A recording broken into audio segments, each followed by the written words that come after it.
Salut et bienvenue dans ce nouvel épisode du podcast Jams, le podcast qui parle Amazon, e-commerce et entrepreneuriat. Aujourd'hui, c'est un épisode un petit peu spécial puisqu'il n'y a pas d'invité. C'est moi qui vais vous parler d'un sujet en particulier et ce sujet, c'est celui des taux de conversion sur Amazon. Alors, c'est un sujet qui est finalement assez peu discuté, on en entend assez peu parler. Or, c'est quelque chose qui est vraiment critique. Vous allez comprendre tout de suite pourquoi. D'une manière évidente, pourquoi est-ce qu'on voudrait augmenter son taux de conversion sur Amazon ? La première raison, c'est bien évidemment que plus on a un taux de conversion qui est important, plus on fait de ventes. Donc, à trafic égal, avoir un meilleur taux de conversion, ça mène à plus de ventes et donc c'est forcément quelque chose qu'on veut travailler. En fait, à plus long terme, améliorer son taux de conversion, ça va vous aider à améliorer votre visibilité et donc vos ventes. Alors, je m'explique. L'idée, c'est que Amazon, donc, c'est une société américaine, c'est une société capitaliste qui veut faire de l'argent. Et donc, quand il y a un mot-clé qui est tapé par un client d'Amazon sur une recherche, donc par exemple, on pourrait dire poêle à frire, l'idée c'est qu'Amazon veut montrer les pages qui ont le plus de chances de convertir et d'amener à une vente, puisque, vous le savez bien, chaque fois qu'il y a une vente qui est réalisée sur un site Amazon, Amazon touche une commission. Donc, l'idée c'est qu'Amazon veut montrer les résultats qui sont les plus pertinents sur un mot-clé donné. Donc, dans notre exemple, quelles sont les poêles à frire que je veux montrer, celles qui convertissent le plus sur ce mot-clé. Et donc, vous comprenez bien que c'est une question de taux de conversion. Si vous avez un fort taux de conversion sur votre page produit qui est une poêle à frire, Amazon va vous mettre plus en avant sur des requêtes type poêle à frire parce que Amazon sait que derrière, il y a plus de chances de faire une vente et donc de toucher une commission. Et donc, c'est comme ça qu'Amazon génère de l'argent en faisant des ventes. Et donc, c'est pour ça que travailler votre taux de conversion, ça va vous aider à être plus visible sur le moteur de recherche Amazon. Et donc, ça va vous aider à améliorer vos ventes à long terme, puisque Amazon vous mettra plus en avant parce que vous travaillez avec Amazon, main dans la main. Vous aidez Amazon à faire de l'argent. Donc, en retour, Amazon vous aide aussi à faire de l'argent. Donc, vous l'avez compris, travailler son taux de conversion, c'est amorcer un cercle vertueux, donc celui de la visibilité sur Amazon. Quand vous améliorez le taux de conversion de votre page produit, à court terme, vous faites des ventes et à long terme, vous devenez de plus en plus visible. Donc, vous avez plus de trafic, plus de gens viennent sur votre page produit et puisqu'elle convertit, vous faites plus de ventes, etc., etc. Donc, il y a vraiment ce mécanisme de cercle vertueux qu'on veut mettre en place quand on vend sur Amazon. Et la première étape, c'est donc de travailler le taux de conversion de ces pages produits. Et de vous à moi, si vous me demandez mon avis, je pense vraiment que surveiller et travailler ces taux de conversion, c'est certainement l'une des approches les plus rentables pour gagner et grandir sur Amazon. Et encore une fois, c'est quelque chose dont on ne parle pas beaucoup. Donc, c'est pour ça que j'ai voulu faire aujourd'hui cet épisode du podcast pour vous en parler. Alors, comment ça va se passer ? Donc, je vais diviser cet épisode en 3 parties. Donc, la première partie, on va juste rappeler où est-ce qu'on peut trouver le taux de conversion dans Seller Central. Dans une deuxième partie, on va voir comment on évalue ces taux de conversion parce que la question « qu'est-ce qu'un bon taux de conversion ?» vous allez voir, ce n'est pas forcément aussi évident, même s'il y a quand même des valeurs qui peuvent servir de référence. On va voir tout ça. Donc, comment évaluer ces taux de conversion, les remettre dans un certain contexte. Et en partie 3, on va voir tout simplement comment améliorer ces taux de conversion. Qu'est-ce qu'il faut faire pour convertir plus de trafic en clients. Allez, c'est parti. Cette première partie sera relativement courte puisqu'on va juste parler où est-ce qu'on retrouve le taux de conversion dans Seller Central. Donc d'abord, je dois vous rappeler que vous ne trouverez pas votre taux de conversion sous le titre taux de conversion. Amazon n'appelle pas ça un taux de conversion. Et c'est probablement l'une des raisons pour lesquelles beaucoup de sellers ne savent même pas qu'on peut connaître son taux de conversion, le taux de conversion de ses pages produits sur Amazon parce que, encore une fois, Amazon ne met pas cet indicateur en avant et ne l'appelle même pas comme ça devrait puisque la façon la plus évidente de nommer un taux de conversion, c'est de l'appeler taux de conversion. Mais Amazon a décidé d'appeler ça un pourcentage de la session par unité et c'est, encore une fois, pas du tout clair. Donc, pour retrouver votre taux de conversion sur Seller Central, vous allez dans le menu Rapport, vous choisissez Rapport d'activité. Donc là, vous retrouvez dans le menu que vous connaissez la page sur laquelle vous voyez vos ventes. De là, donc, dans la partie gauche de votre écran, vous avez une section qui s'appelle Par ASIN et vous pouvez choisir le menu Page détaillée, vente et trafic par article enfant. Donc là, vous arrivez sur une page qui vous donne par plage de date différentes infos. Donc c'est un tableau qui vous montre l'ASIN parent, l'ASIN enfant, le titre, le nombre de sessions, etc. Et donc c'est là que vous pouvez retrouver votre taux de conversion. C'est la colonne qui s'intitule pourcentage de la session par unité. Et ça correspond au taux de conversion, donc c'est-à-dire au nombre de ventes d'unités commandées divisé par le nombre de sessions. Donc, le nombre de sessions, c'est tout simplement le nombre de visiteurs. Alors, une chose à rappeler ici, c'est que ce que vous voyez dans cette colonne de pourcentage de la session par unité, ce taux de conversion, c'est en fait un taux de conversion qui correspond à la deuxième conversion. Ce que j'appelle deuxième conversion, c'est qu'on parle d'une personne qui est arrivée sur votre page produit, qui a consulté votre page produit et qui a décidé de la mettre dans le panier et de derrière faire un achat. Donc ça, c'est la deuxième conversion.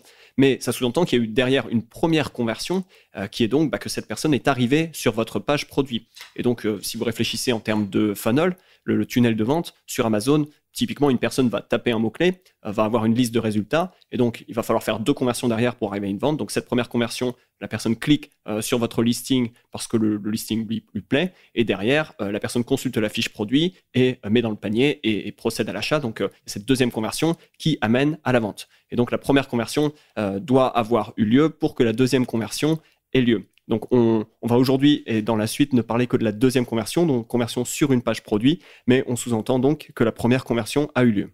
Passons maintenant à la partie 2, comment évaluer ces taux de conversion? Et surtout, la question que vous vous posez sûrement, c'est qu'est-ce que c'est qu'un bon taux de conversion sur Amazon? À partir de quand est-ce que je peux me dire que j'ai un taux de conversion qui tient la route sur mes fiches produits?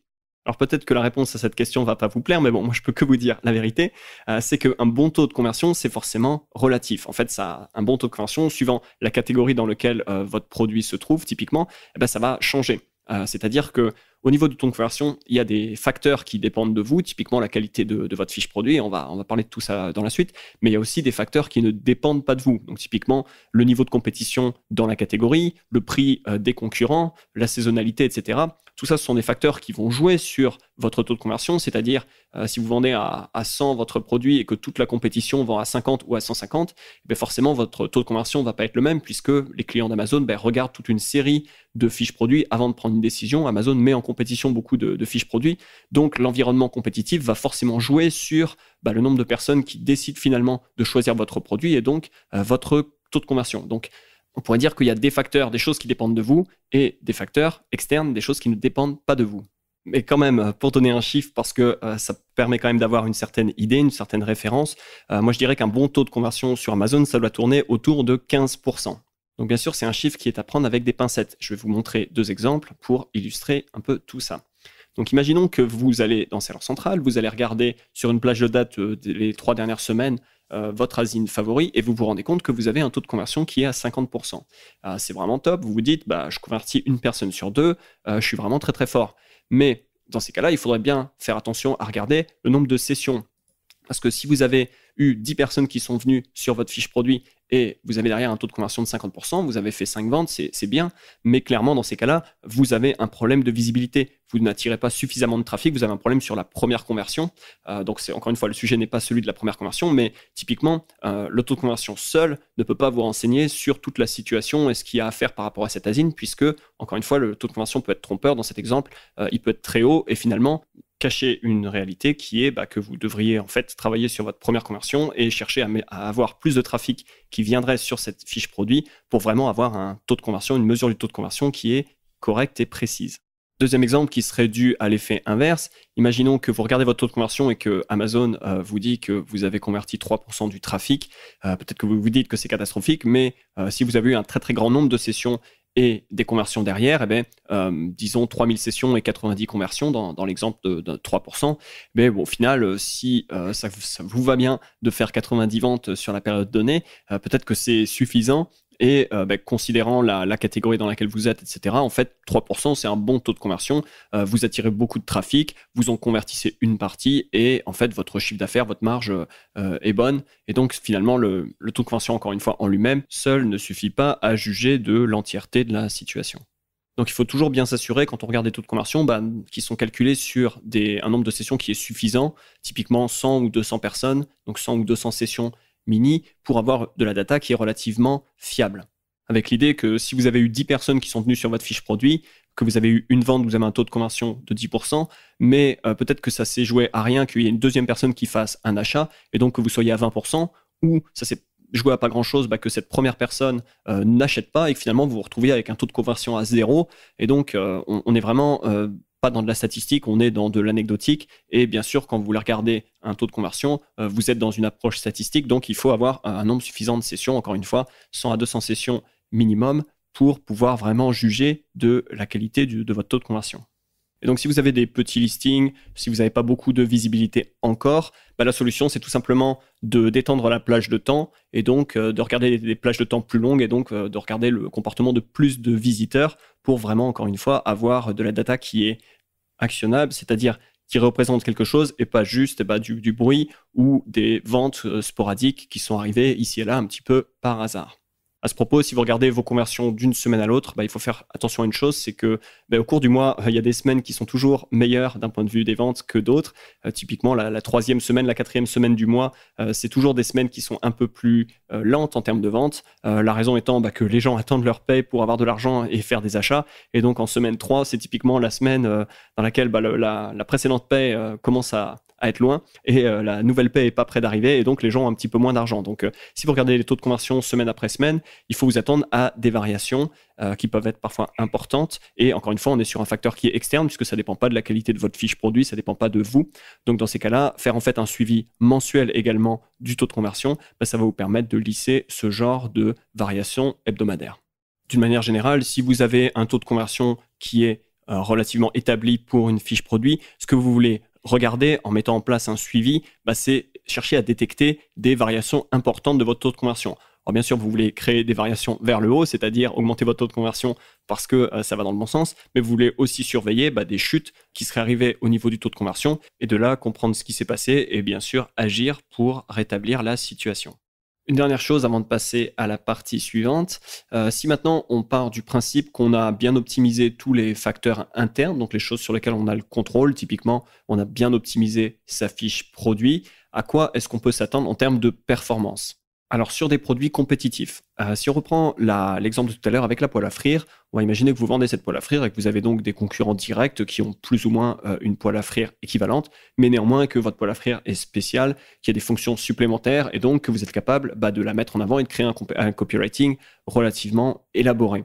Quand on a travaillé comme ça avec des clients qui avaient en face d'eux des alternatives directes, donc des concurrents qui ont plus ou moins le même produit, mais bien sûr, ces clients ont des produits qui sont particuliers sur lesquels on est capable de mettre en avant des caractéristiques et donc des bénéfices uniques. On arrive à des taux de conversion de l'ordre de 30% grâce à un copywriting vraiment maîtrisé au niveau du texte et bien sûr au niveau aussi des images. Donc avec un bon travail de la fiche produit sur des produits qui ont des concurrents directs, vous pouvez atteindre 30% de taux de conversion. C'est un bon objectif à viser. Donc ce premier exemple, ce premier objectif de 30%, c'était pour des marques, on va dire, relativement établies qui ont des produits avec des alternatives directes. Si par contre vous êtes entrepreneur en private label et que vous êtes sur des produits relativement nichés, je parle ici de produits qui n'ont pas forcément de concurrents directs. Typiquement, vous avez passé du temps à développer un produit qui est unique et vous êtes du coup en position de vraiment vendre quelque chose de très très spécial, encore une fois de très unique. Dans ces cas-là, vous pouvez atteindre 40% de taux de conversion. Donc encore une fois, avec un nombre important de sessions, on ne parle pas de 5 ou 10 personnes qui sont passées sur votre fiche produit et puis vous avez sorti 40% comme ça un peu par hasard. On parle d'un nombre important de sessions, plusieurs centaines, plusieurs milliers de personnes qui sont venues sur votre fiche produit et en moyenne, vous convertissez 40% de ce trafic en acheteurs. C'est largement atteignable, en tout cas sur ma marque Private Label, sur certains produits encore une fois nichés et très spécifiques, c'est le genre de taux de conversion que j'atteins. Mais bien sûr, ce genre de taux de conversion, ça demande pas mal de travail, aussi bien bien sûr au niveau du copywriting en texte que au niveau des images, des visuels sur la fiche produit. Et c'est justement de ça dont on va parler maintenant dans la partie 3 de cet épisode du podcast. On va parler de comment augmenter ces taux de conversion en travaillant sur les facteurs internes, les choses sur lesquelles on a le contrôle. Donc, partie 3 maintenant, comment est-ce qu'on augmente ces taux de conversion ? Donc, juste pour rappeler, il y a 3 étapes à suivre dans un premier temps. La première étape, donc, on mesure les taux de conversion, donc comme je l'ai recommandé de manière hebdomadaire et mensuelle. Deuxième étape, on voit quelle conversion est-ce qu'on doit travailler. Donc, la première conversion, si vous avez assez peu de sessions, donc c'est-à-dire travailler la visibilité de vos fiches produits. Mais si vous avez déjà suffisamment de sessions et un taux de conversion effectivement qui est bas, dans ces cas-là, vous travaillez sur la deuxième conversion. Dans la suite, on va parler spécifiquement de stratégie sur la deuxième conversion. On ne parle pas de première conversion. Et donc, la troisième étape, c'est de se focaliser sur les facteurs sur lesquels on a le contrôle. Et typiquement, on va maintenant parler de ça et de comment travailler ces pages produits pour augmenter ces taux de conversion. On va donc aborder 5 éléments que vous pouvez travailler pour améliorer vos taux de conversion. Et le premier, vous vous en doutez, c'est le copywriting, c'est toutes les parties texte du listing. Donc on parle du titre, on parle des bullet points, on parle de la description ou du contenu à plus si vous avez votre marque qui est enregistrée au registre des marques. Donc tout le copywriting texte joue sur la conversion et donc en l'améliorant, vous pouvez augmenter votre taux de conversion. Alors typiquement, c'est classique, pour mieux vendre, il faut mettre du bénéfice puisque l'erreur classique, c'est justement de lister des caractéristiques produits et de ne pas mettre de bénéfice sur les fiches produits. Donc ça a l'air d'être une évidence de dire ça en 2020, mais pourtant, il suffit de passer 5 minutes sur Amazon pour voir des milliers et des milliers de fiches produits qui ne vendent pas de bénéfices, mais qui ne parlent que de caractéristiques, que du produit. Et bien sûr, c'est une erreur fatale quand on parle de copywriting puisque les gens n'achètent pas de caractéristiques, mais ils achètent du bénéfice, c'est-à-dire ils achètent ce que le produit va faire pour eux et non pas ce que le produit est en soi. Un autre point pour vendre sur Amazon, c'est qu'au niveau de votre rédaction de la fiche produit, vous devez vous adresser de manière subtile à des besoins profonds puisque les clients d'Amazon, les clients en général, achètent un produit, donc comme je viens de le dire, non pas pour ses caractéristiques, mais pour leurs bénéfices, pour ce que font le produit. Mais il y a toujours différents niveaux au niveau du bénéfice. Il y a le niveau évident de ce qu'est on va dire le bénéfice direct. Et puis, il y a toujours derrière des bénéfices plus profonds qui sont plus liés à l'identité, à l'ego de la personne, à ses désirs assez basiques. Et donc, être capable d'adresser ces besoins profonds et de manière subtile de communiquer dessus, c'est une manière très, très efficace de booster cette taux de conversion, mais c'est pas forcément quelque chose de très évident. Et dans tous les cas, ça demande un travail de connaissance de votre marché et de réflexion derrière ce que fait le produit réellement, au-delà des caractéristiques, au-delà du bénéfice direct, qu'est-ce que réellement, à la fin de la foire, les gens achètent et veulent. Là, on est vraiment dans la psychologie d'achat, mais c'est quelque chose, quand on est capable de le mettre en place dans une fiche produit, on voit les taux de conversion qui explosent parce que on parle vraiment à la personne de manière très profonde et donc de manière très efficace. Troisième conseil, c'est de garder le listing et le texte simple à lire et simple à comprendre, tout simplement parce que vous voulez que le plus grand nombre des visiteurs et des clients Amazon puissent comprendre votre listing. Les gens n'ont pas envie de lire un jargon incompréhensible, ils ont envie de lire des choses simples. Et donc, si le texte n'est pas simple à lire, les gens ne vont pas le lire tout simplement. Et donc, vous passerez à côté de les faire chercher, qui est de chercher à les convaincre. Donc, en gardant le texte simple et compréhensible, vous vous assurez que les gens le lisent. Et c'est la première étape de la conversion. Et dernière chose, n'oubliez pas bien sûr de mettre en lumière les informations utiles sur le produit. Donc typiquement, les gens, pour chacun des produits, vont chercher spécifiquement certaines caractéristiques. Donc c'est pas parce que vous écrivez un texte de vente qui cherche à convaincre qu'il faut pas parler de caractéristiques, qu'il faut pas indiquer quand même ce que fait le produit. Donc là, je parle typiquement des dimensions du produit, s'il est compatible avec un accessoire, la puissance électrique, etc. Il y a quand même des éléments qui sont importants à mettre en avant, même si ils parlent du produit. Donc un bon texte de copywriting, c'est pas uniquement chercher à convaincre des gens et à leur parler de leurs désirs et leurs besoins profonds, mais c'est aussi de leur mettre en lumière les informations qu'ils cherchent, puisque les gens vont scanner pour ces informations, s'assurer que c'est bien ce qu'ils cherchent. Donc bien sûr, le texte de copywriting, le texte d'un listing doit mettre en lumière ces informations pour aider la personne dans sa décision et donc aider la personne bien sûr à prendre la décision de choisir votre produit. Donc, si vous prenez ces 4 éléments et que vous les mélangez ensemble, vous arrivez à un listing qui est digeste, qui est informatif et qui est ultra convaincant. Ce qui n'est pas facile du tout à faire, mais c'est vraiment les grandes lignes à suivre pour construire un listing de qualité, un listing qui va convertir. Élément suivant, on va maintenant parler des photos. Donc, j'ai une petite histoire à ce sujet. C'est sur l'un de mes tout premiers produits, en fait, le deuxième produit que j'ai lancé. J'avais commencé par faire les photos moi-même dans mon appartement à l'époque. C'était vraiment des photos pas de bonne qualité. Et les ventes étaient là, mais c'était quand même pas terrible. Finalement, j'ai pris la décision d'aller sur le Bon Coin à l'époque et d'aller chercher un photographe pas très loin de chez moi. Je lui ai emmené le produit et je lui ai probablement laissé quelque chose comme 140 €, ce qui à l'époque me semblait beaucoup pour une série de photos. J'avais vraiment l'impression de dépenser de l'argent en jetant cet argent par la fenêtre. Mais bon, malgré tout, j'avais lu sur Internet qu'il fallait des photos de qualité et puisque mes photos étaient pas terribles, je me suis dit, on verra bien. C'est un produit, j'ai probablement généré 150 ou 200 000 € de ventes depuis.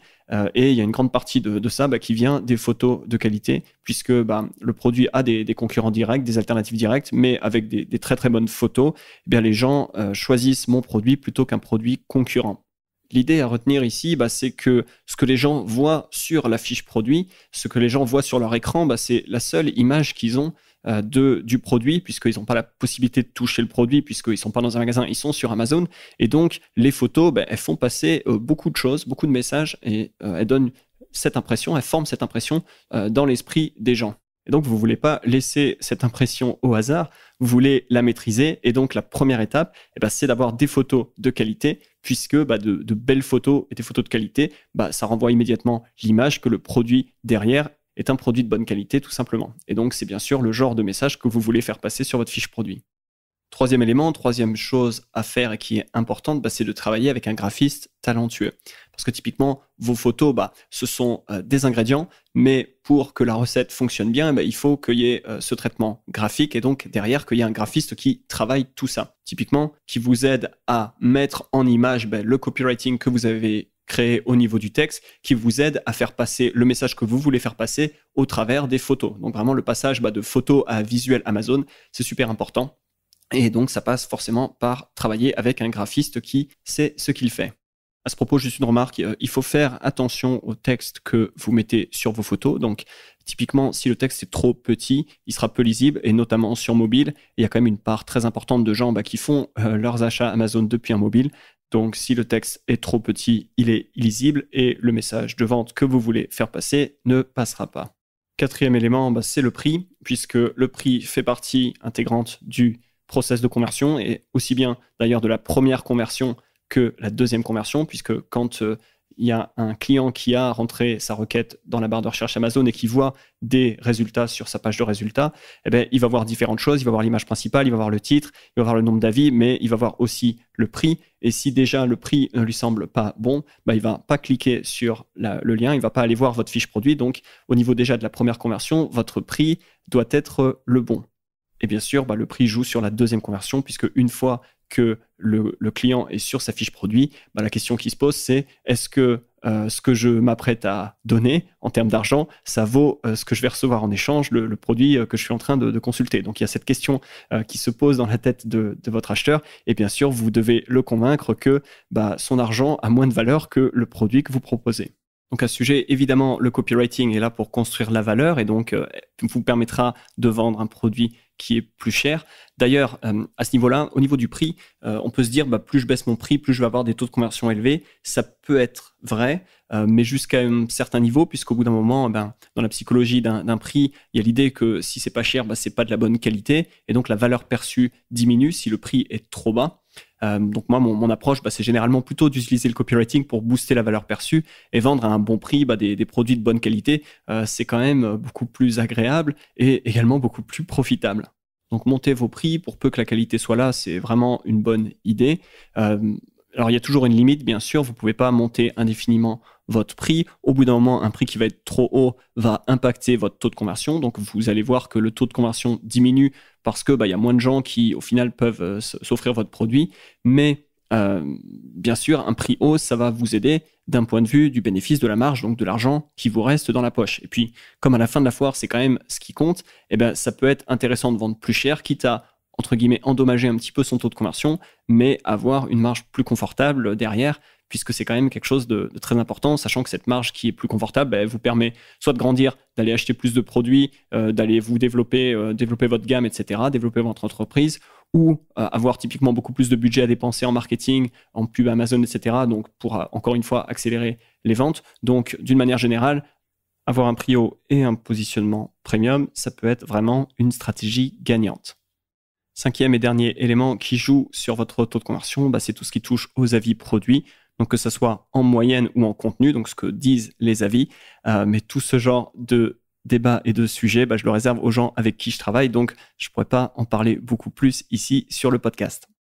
Voilà pour aujourd'hui. J'espère que ces éléments, ça vous aura permis de mieux comprendre le fonctionnement de vos taux de conversion, que derrière, vous allez mettre en place un tracking pour suivre vos taux de conversion semaine après semaine, mois après mois, pour comprendre où est-ce que vous en êtes et puis mettre en place les choses qu'il faut pour améliorer, augmenter ces taux de conversion. Avoir comme ça une compréhension du nombre de sessions, des taux de conversion, ça vous permet de savoir où est-ce que vous devez mettre vos efforts et donc bien sûr de mettre vos efforts au bon endroit pour améliorer votre chiffre d'affaires et vos ventes sur Amazon. Alors maintenant, si vous êtes convaincu de tout ça, mais que vous n'avez pas forcément les compétences ou le temps pour retravailler vos fiches produits, vous pouvez les confier à des experts. Donc on peut travailler sur votre catalogue, reprendre vos fiches produits, créer des fiches produits si ce sont de nouveaux produits à lancer sur Amazon. Donc vous trouverez plus d'infos à l'adresse suivante, jamz.fr/copywriting. Ça s'appelle jamz.fr/copywriting. Copywriting, s'appelant COPYWRITING. En ce moment, on accompagne un client sur le développement de ses ventes. On a typiquement repris ses fiches produits, on a remis à plat le copywriting, le message, on a fait travailler notre graphiste sur sa marque et on a vu assez rapidement les taux de conversion passer de 15% à 30%. Donc le client est assez ravi puisque ça veut dire qu'il fait 2 fois plus de ventes à trafic égal, ce qui est déjà un super début. Mais bien sûr, on ne s'est pas arrêté là, puisque derrière, on a mis en place des actions sur la première conversion, histoire de booster la visibilité du catalogue. Donc typiquement, on a mis en place des campagnes de pub pour amener du trafic ciblé vers donc, ces listings, ces fiches produits qui ont été optimisées, et on voit déjà des résultats assez dingues. Donc je proposerai très prochainement une étude de cas, donc peut-être que je la mettrai sur ce podcast ou bien par écrit sur jamz.fr. D'ici là, donc rendez-vous sur jamz.fr/copywriting pour voir les options qu'on peut vous proposer pour refondre et retravailler vos listings. Une autre chose que je viens de mettre en place, c'est la possibilité de réserver des appels d'experts. Donc un appel d'expert, qu'est-ce que c'est ? C'est tout simplement la possibilité de passer ensemble une demi-heure ou une heure sur un sujet précis, donc quelque chose sur lequel vous avez besoin d'expertise, besoin d'aide. Donc les thèmes qu'on peut aborder ensemble, ça peut être, par exemple, si vous êtes une marque établie, est-ce qu'il faut aller sur Amazon ? Si oui, comment ? Dans quelles conditions, etc. Comment augmenter mes ventes sur Amazon ? Que vous soyez entrepreneur en private label ou une marque, sur quoi est-ce que je dois me focaliser, quelles sont les actions qui vont m'apporter le plus de résultats dans ma situation qui m'est propre. Ça peut être, on analyse ensemble votre page produit et puis on vous donne des pistes pour améliorer le copywriting, que ce soit au niveau du texte ou de l'image.